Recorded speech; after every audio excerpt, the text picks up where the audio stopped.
السلام عليكم شباب، شلونكم؟ شو اخباركم؟ وياكم حسن التميمي. رجعنا لكم فيديو جديد، واليوم جايب لكم شلون نتحدث اللعبة بولت فروست، لانه هواي عانوا من مشكلة اول ما نزل التحديث عفوا نزل الوكاس، فهواي افتهموا شي مو صحيح.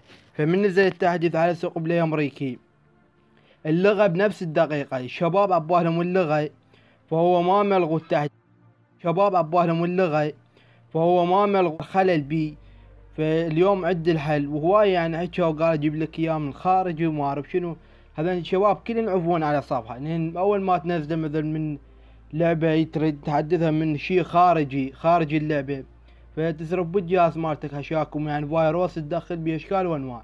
ركز وياي، والشي سهل وما ياخذ منكم ثواني. همه تجي على اعدادات اللعبه، عفوا على اعدادات سوق بلاي امريكي، تجي عليه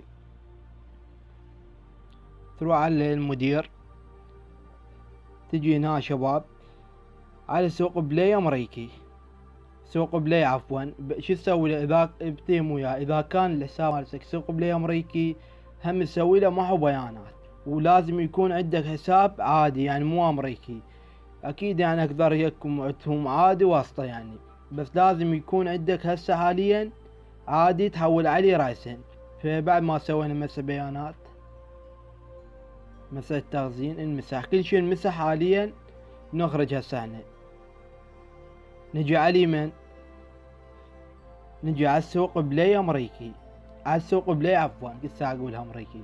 اول ما دخلت عليها بس ركز وياي، لازم يكون الحساب اللي راح تحول عليه شباب، بس ركز وياي بهاي، لازم يكون الحساب اللي راح تحول عليه يكون مو امريكا عادي، يعني انت مسوي بيدك، يكون مو امريكا عادي. هسه حولنا على العادي الحساب، فالتراسة راح يجيك هنا تحديثات 2 يحتاج الموافقة عليها.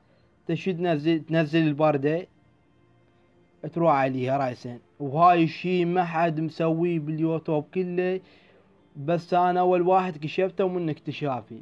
فهنا قايل لك بعد تحديث، وحدثته هذا على العلم يعني مو من الامريكي، من العادي. الامريكي صار بيه خلل حاليا وقاعد يصلحون بيه، يمكن من نار 5 ايام اسبوع يلا يكمل. بس اذا مستعجل على اللعبة تحدثت وماكو اي مشاكل. وهاي باختصار يعني هذول اللي يقولون اجيب لك اياه من خارج وما اعرف شنو، يضربون بالجهاز زراب. فالمهم يعني انا يخبرون هذوليك بدون ذكر اسامي. المهم فالتحديث مثل ما شفتوا قدام عينكم، تحديث باختصار وماكو اي مشكلة. والفيديو سهل، اتمنى تعلمتوا يعني شلون سهلة، ما تاخذ منك دقيقة لو ثواني. بالمناسبة يعني شباب، رجعت للقناة ورجعت بقوة، لأن التعليقات هواي همتني، يعني علقوا هواي على الفيديو ليش تعتزل. فشكرا لكم، وراجع القناة وما راح اعتزل لعيونكم. ولا تنسون تفجرون ابو اللايك. وكان معكم حسن التميمي، تحياتي لكم جميعا.